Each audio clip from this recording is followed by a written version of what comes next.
We must ever mandate the principle that the people of this continent alone have the right to decide their own destiny. No president who performs his duties faithfully and conscientiously can have any leisure. There are 4 great measures for my administration: a reduction of tariff, an independent treasury, settlement of the Oregon boundary, and acquisition of California. One great object of the Constitution was to restrain majorities from oppressing minorities, or encroaching upon their just rights. Thank God, under our Constitution, there was no connection between church and state. All distinctions of birth or of rank have been abolished. All citizens, whether native or adopted, are placed upon terms of precise equality. All are entitled to equal rights and equal protection.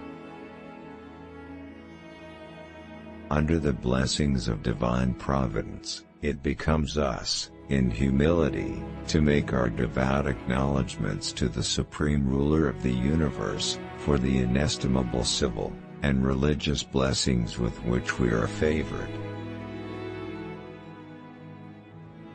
It is confidently believed that our system may be safely extended to the utmost bounds of our territorial limits.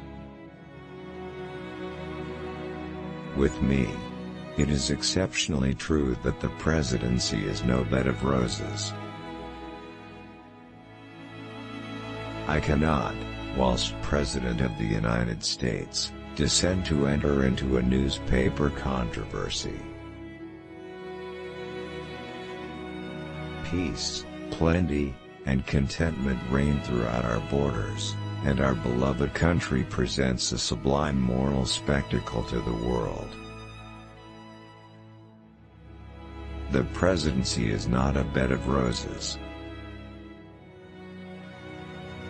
There is more selfishness and less principle among members of Congress than I had any conception of before I became President of the U.S. Foreign powers do not seem to appreciate the true character of our government.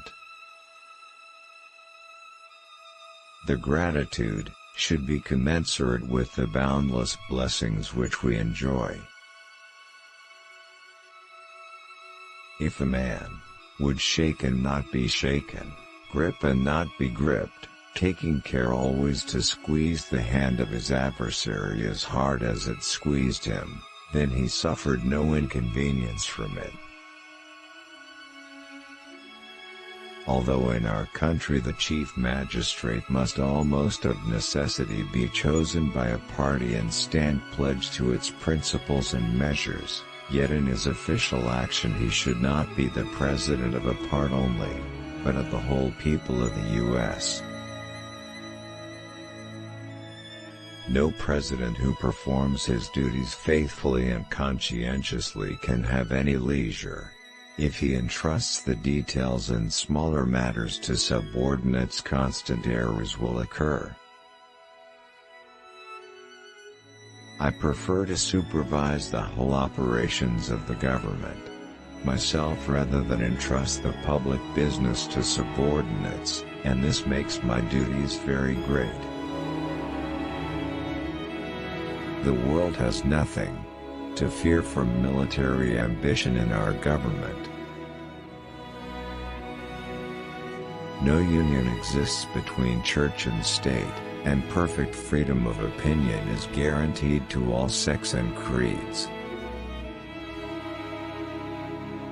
The Constitution itself, plainly written as it is, the safeguard of our federative compact, the offspring of concession and compromise, binding together in the bonds of peace and union is great.